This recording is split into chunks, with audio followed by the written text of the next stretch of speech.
Hello, class 11th. I am Balkrishna. Today we are going to read chapter number 6 of Hornbill book, The Browning Version. The playwright of this play is Terence Rattigan.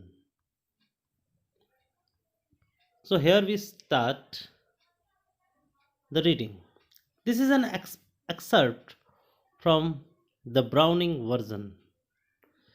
ये the browning version जो कि एक play है उसका एक छोटा सा part है. The scene is set in a school. School का एक सीन है. Frank is young and Crocker Harris middle aged. पहला कैरेक्टर जो कि फ्रैंक है वो काफ़ी युवा है और क्रॉकर हैरिस वो थोड़ा सा मिडिल एज्ड है. Both are masters. दोनों के दोनों टीचर्स हैं. Taplov is a boy of 16 who has come in to do extra work for Crocker Harris. टेप्लोव एक 16 साल का लड़का है जो कि वहाँ पर आया है क्रॉकर हैरिस के द्वारा दिया हुआ एक्स्ट्रा वर्क को करने के लिए. But the latter has not yet arrived. Crocker Harris ने उन्हें बुलाया ज़रूर था लेकिन क्रॉकर हैरिस अभी तक वहाँ पहुँचे नहीं थे. And Frank finds Taplow waiting. और फ्रैंक को टैप्लोव वहाँ पर इंतज़ार करता हुआ मिलता है. फ्रैंक बातचीत शुरू करता है. Frank, do I know you? Taplow, no sir. Frank, what's your name? Taplow, Taplow. शुरुआत होती है बातचीत से. फ्रैंक पूछता है कि क्या मैं तुम्हें जानता हूँ? टैप्लोव मना कर देता है. फिर फ्रैंक उसका नाम पूछता है और टैप्लोव अपना नाम बता देता है. फ्रैंक कहता है, Taplow, no I don't read. You are not a scientist I gather. वो कहता है कि तुम साइंस के तो नहीं हो. वो उससे पूछने की कोशिश करता है कि वो साइंस स्ट्रीम से तो नहीं है. तो टैप्लोव आंसर देता है, no sir, I am still in lower fifth. कि अभी भी मैं लोअर फिफ्थ क्लास में हूँ. जो भी वहाँ का एजुकेशन सिस्टम है उसके अनुसार वो लोअर फिफ्थ में है. I can't specialise until next term. वो कह रहा है कि मैं किसी भी स्पेशल सब्जेक्ट को तब तक नहीं ले सकता जब तक मैं नेक्स्ट टर्म में ना हो जाऊँ. दैट्स टू से if I have got my remove all right. और यही तो वो कहता है कि यही तो बात है कि अगर मुझे रिमूव सही तरीके से मिल गई. यहाँ पर जो रिमूव वर्ड है ये रिमूव वर्ड डिस्टिंक्शन से संबंधित है. जैसे कि हमारे एजुकेशन सिस्टम में जब हमें 80 से ऊपर नंबर मिलते हैं या 70-75 से ऊपर नंबर मिलते हैं तो उसे डी डिस्टिंक्शन कहा जाता है. उसी तरीके से ये रिमूव भी एक तरह का डिस्टिंक्शन है. और अगर हम साधारण भाषा में कहें तो वो कहता है कि अगर मैं ये क्लास को पास कर जाऊं तो. फ्रैंक आगे बढ़ता है, अपनी बातचीत को आगे बढ़ाता है. Don't you know if you have got your remove. वो कहता है तुम्हें पता नहीं है कि तुम पास हुए हो या नहीं हुए हो. टेप्लोव आंसर करता है, no Mr Crocker Harris doesn't tell us the results like the other master. वो कहता है कि क्रॉकर हैरिस जो है वो दूसरे अध्यापकों की तरह हमें रिजल्ट्स को पहले नहीं बता देते. Frank, why not? Taplow, well you know what he is like sir. Frank बड़ा हैरान होता है कि वो क्यों नहीं बताता तुम्हें रिजल्ट. वो टीचर आपको रिजल्ट क्यों नहीं बताते. तो टैप्लोव कहता है तुम तो जानते ही हो सर वो किस तरीके के आदमी हैं. फ्रैंक कहता है, I believe there is a rule that form results should only be announced by the headmaster on the last day of term. Frank एक क्लैरिफिकेशन देता है कि मुझे ऐसा लगता है कि ये एक नियम है. फॉर्म, यहाँ पे देखिए FORM, फॉर्म का मतलब है क्लास. क्लास के रिजल्ट्स उसी वक्त अनाउंस करने चाहिए. क्लास के result last day of term, जब भी साल का आखिरी दिन हो तब हमें अनाउंस करने चाहिए और वो भी अनाउंस होने चाहिए हेडमास्टर के द्वारा. टेप्लोव कहता है, yes but who else pays attention to it except Mister Crocker Harris.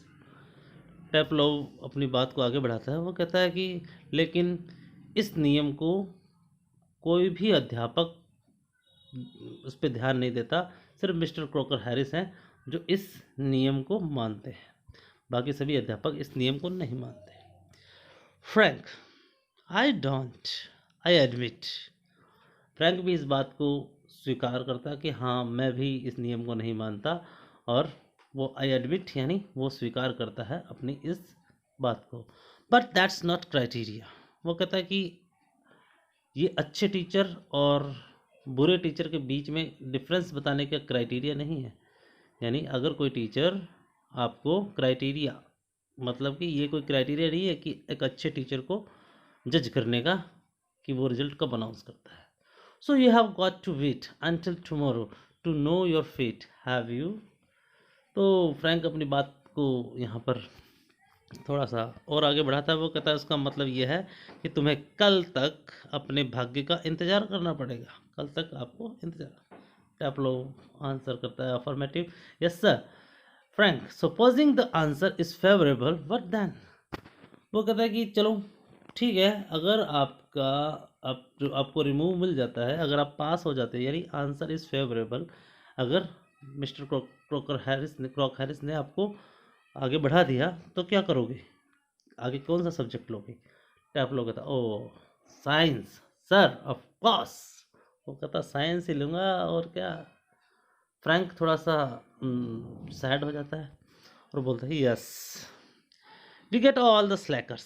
Slackers का मतलब यहाँ है जो कमज़ोर बुद्धि वाले होते हैं, क्योंकि अधिकतर जो तीक्ष्ण बुद्धि वाले होते हैं, जो तेज बुद्धि वाले होते हैं, वो तो साइंस चूज़ कर लेते हैं और बाकी लोगों के पास बाकी सब्जेक्ट्स में थोड़े से कम बुद्धि वाले लोग पहुंचते हैं। टैप्लो थोड़ा सा उसकी विरोध करते हुए बोलता, प्रोटेस्टिंगली, प्रोटेस्टिंग मतलब विरोध करना, I am extremely interested in science sir. वो कहता नहीं नहीं नहीं नहीं, मैं इंटेलिजेंट हूँ इसीलिए उसमें नहीं जाना चाहता। यानी इंटेलिजेंस मेरा क्राइटेरिया नहीं है साइंस लेने का, मेरा इंटरेस्ट है इसलिए मैं साइंस लेना चाहता हूँ। Frank, are you, I am not, not at least in the science I have to teach. वो कहता है कि नहीं नहीं, मुझे तो कोई मज़ेदार बात नहीं लगती साइंस में। कहता है भले ही मैं पढ़ाता हूँ साइंस, लेकिन साइंस में मुझे इंटरेस्ट नहीं है। टैप्लो कहता है well anyway sir, it's good deal more exciting than this muck, indicating his book. What is this muck? Taplow answers, Aeschylus sir, the Agamemnon. वो एक बुक दिखाते हुए बोलता है कि साइंस इस मक मतलब एक बुक को बताता है, इस बुक जो कि उसके समझ से बाहर है, उस बुक को दिखाते हुए बोलता है कि इस मक से बढ़िया, इस वेस्ट मटेरियल से बढ़िया आती है साइंस। फिर उसे फ्रैंक पूछता है ये मक मतलब कि ये क्या चीज़ है आपके हाथ में, तो वो बताता है कि एशेलस द एगेमेनन। इट मीन्स वो एक किताब का नाम लेता है, और वो किताब क्या है देखिए, इस किताब के बारे में यहाँ पे कुछ लिखा हुआ है, the reference within the play of Robert Browning's translation of Greek tragedy Agamemnon. यानी यहाँ पर जो रेफरेंस दिया गया है ये रॉबर्ट ब्राउनिंग की एक ग्रीक ट्रेजेडी है, यानी एक दुखांतिका कहानी है जिसके बारे में बात कर रहे हैं। So and your considered view is that the Agamemnon is muck, यानी आप कहते हो कि ये एगेमेनन है, ये एक वेस्ट मटेरियल है पढ़ने के लिए। टैप्लो बोलता है वेल अच्छा, no sir, I don't think the play is much exactly. वो कहता है कि मेरा एग्जैक्टली ये विचार नहीं है कि प्ले बिल्कुल बेकार है।